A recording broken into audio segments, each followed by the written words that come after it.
He is one of the cornerstones of the Hamburg Sea Devils' defence, a passionate player who also knows how to raise the team's spirit with his excitement, and who makes plays like no other.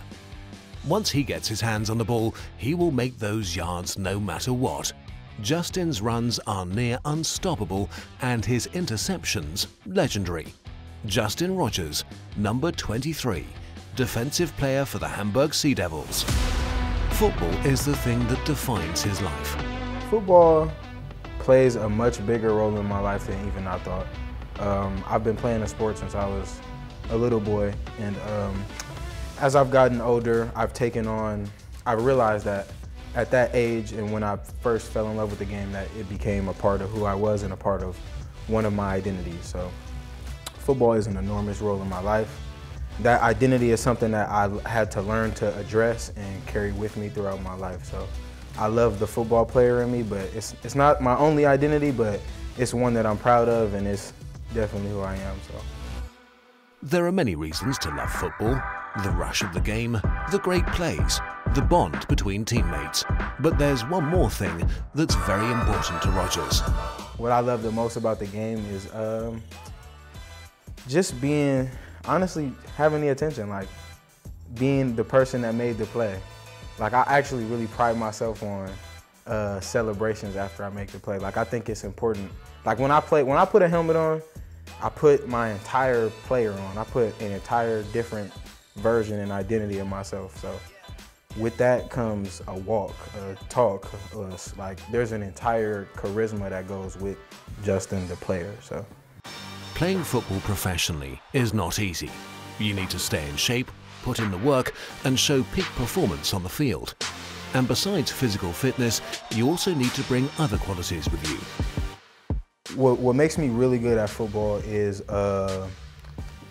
my ability to keep growing, like my ability to keep getting better, and like out of every situation I pull the best out of it, and I apply that to my game, and I apply that to whatever it needs to be to keep growing and keep getting better. So the longer I play, the longer I'll get better, and like, you know, I'm just somebody who can really be good. And also in football in general, if you look at all of my plays or whatever the case may be, you're not going to see a lot of mistakes. Like, I'm somebody who doesn't make mistakes. Like, that's the way I approach the game, and I pride myself on not making those mistakes. The European League of Football has gathered many amazing players. The passion for football unites them all. But besides that, every player has his own personal reason for being a pro. Honestly, football will make you ask yourself that question a lot. Like, the training and everything that goes into it, it'll make you ask yourself, like, hey, do I really like doing this? Like, is this something I really want to do? And every time I've got to that, I've answered that question. Or I answered that question absolutely a bunch of times. So every time I got to that, I never hesitated, and that kind of said a little bit to me. That said a lot of things to me, that it was important to me. And again, like I said, I reached a point in my life as I got older that I had to address the football person as a real identity of myself. So yeah, once I kind of got that through my head, it was like, absolutely, I want to do this until I can't do it anymore. So. If there's a play to celebrate, Justin is right there to add to the cheer. Being a positive influence on others is very important to him. As far as my team, as selfish as I may sound sometimes, I think football is the most selfless game, because the way I see the game is you do the best for your team by doing your job the best you can. So I want my team to know that they can absolutely count on me, especially when things get rough, when they get down. Like, when we down and out, like, we can count on 23 doing his job. We can count on 23 being there for us and knowing he got our back, fights, whatever. Like, we know 23 got us. So I want my team to feel like that, and as the opponents, I kind of just want opponents to really respect me. Like, that's kind of how I feel about opponents, you know, and I get super adamant about that. If I don't feel that way, you'll feel the wrath. So as far as the fans, I consider myself and that guy an entertainer. So everybody that I ask and that congratulates me on my performance, I just tell them I appreciate you coming to the show. I hope you loved it. As a player of the league, Justin Rogers got to visit Germany for the first time. Hamburg has been his new temporary hometown for the past months. Living in Germany has been an entirely new experience for him.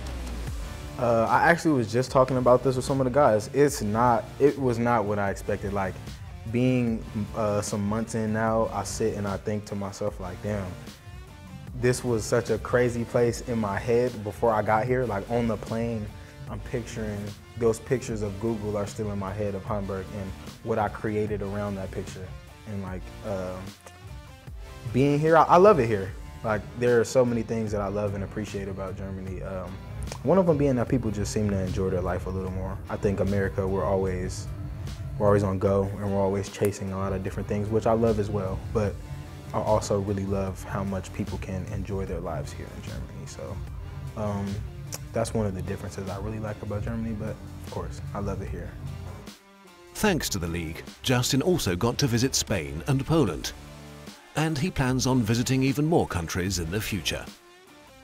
So my college roommate plays for the Dolphins, and they play in London this year. So I plan on, I think my flight back home is like maybe a week or two before that game. So I'll try to stay, hang around, and then maybe get a chance to, because he can of course give me tickets. So I'll try to get the tickets to that game and then make it out there to catch him in London. I think that'll be super cool. Without his family, Rogers wouldn't be the player he is today. His parents have taught him some valuable lessons for his life. My mother is a beautiful woman. That lady is crazy. She's a crazy little lady, and she did a lot for me. And I kind of grew up in like a single parent household. My parents weren't together, so I lived with my mom for most of my life, and then I lived with my dad on and off with one of my brothers. So my mom means everything to me. She taught me so much. I think she did an amazing job raising my older brother, my older brother. He's like 30, I'm 38 he'll be. But yeah, she did an amazing job. And I think what I take from her the most is, one, my blind faith that, my blind faith in believing in my God, and just that everything will be okay.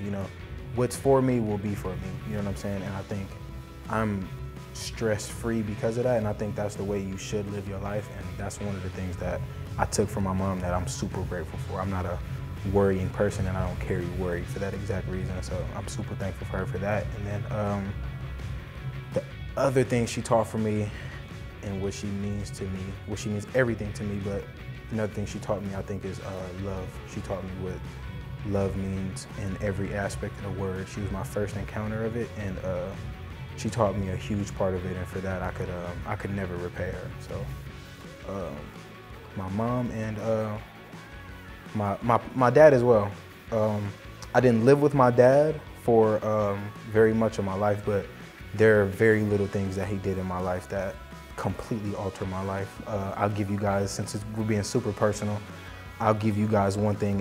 In my house, we were super chess players. Like, being good at chess was like the thing in our house for whatever reason. When I lived with, it was my brother, who's 3 years older than me.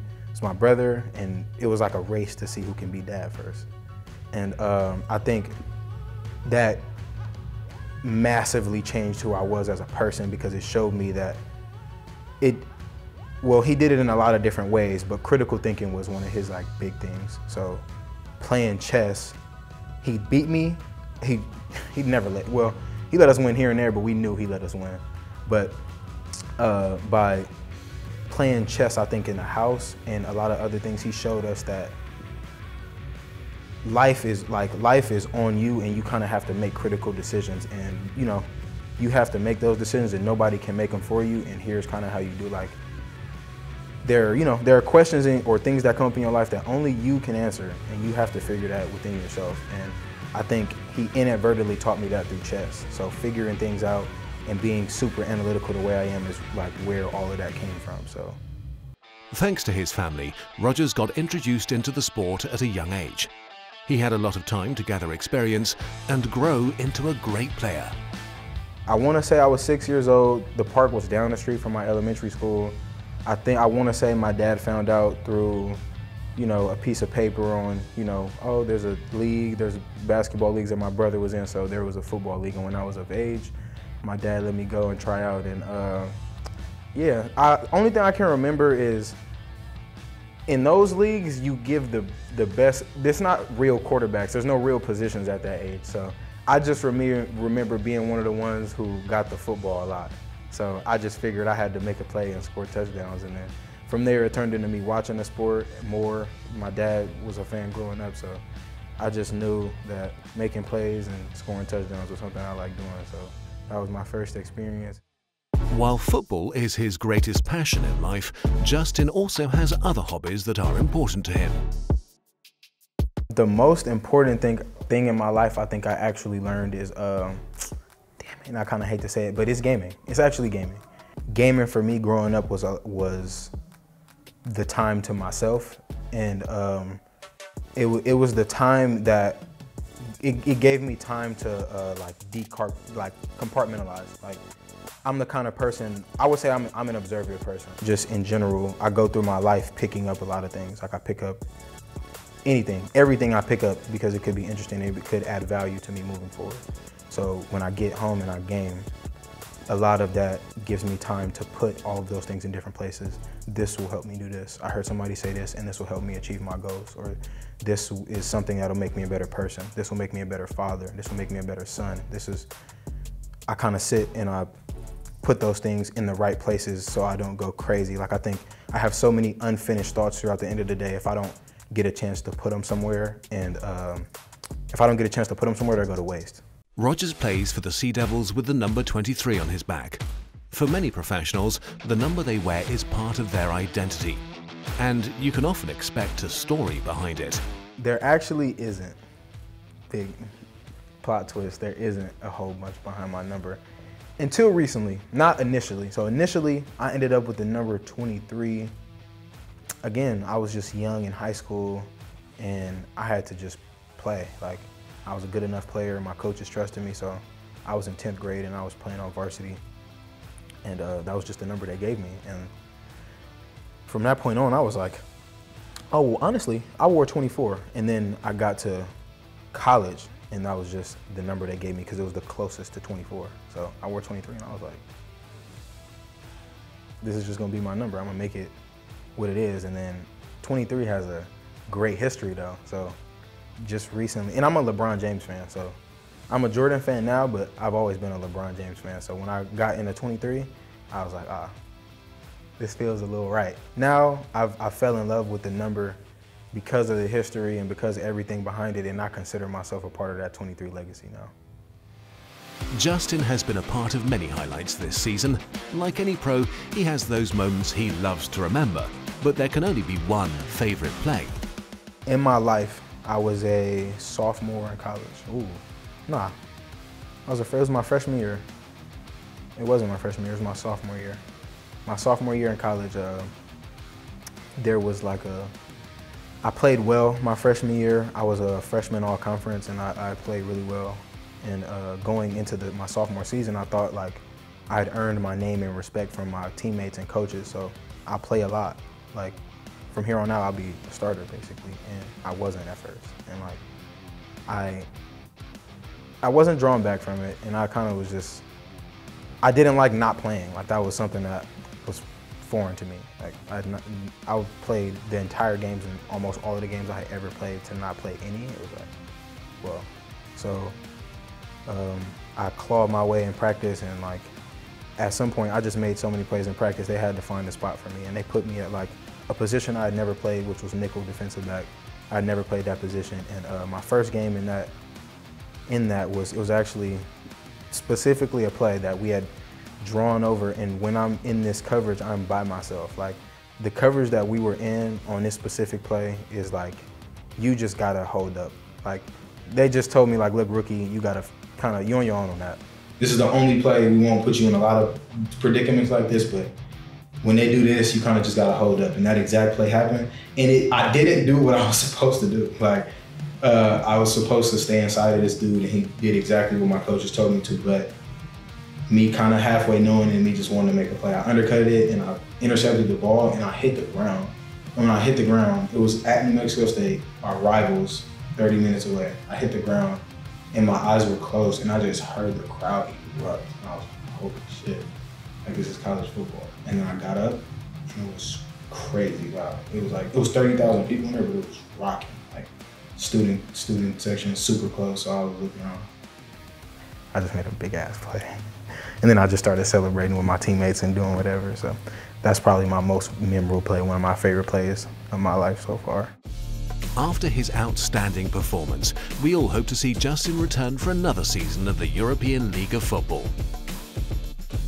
Of course I could see myself playing here. I love it. I love traveling. Like, I love the entire experience. I like where things are headed, so of course I could see myself playing again. And things I would do differently, I don't know yet because I haven't done them. So I'm year one and I know there are things that I've learned and I'm absolutely gonna take those things down moving forward, but yeah, not sure what I would do different, but when I come back, or if I come back, I definitely will, so. This first season has been one to remember. Justin Rogers will continue to grow as a player. I think I want to become the best possible football player I can become. A level doesn't necessarily, like a level of football that I reach, or, you know, winning a Super Bowl, nothing like that. Like, there's nothing that I can hold, like that I can like physically touch, that I think limits that goal. But just me knowing I reached a certain level of skill and ability. Like, I put in everything I could into the sport, and I in turn got out everything I could have gotten out of myself. The European League of Football is glad to have an amazing player like Justin. We can't wait to see more in the next season.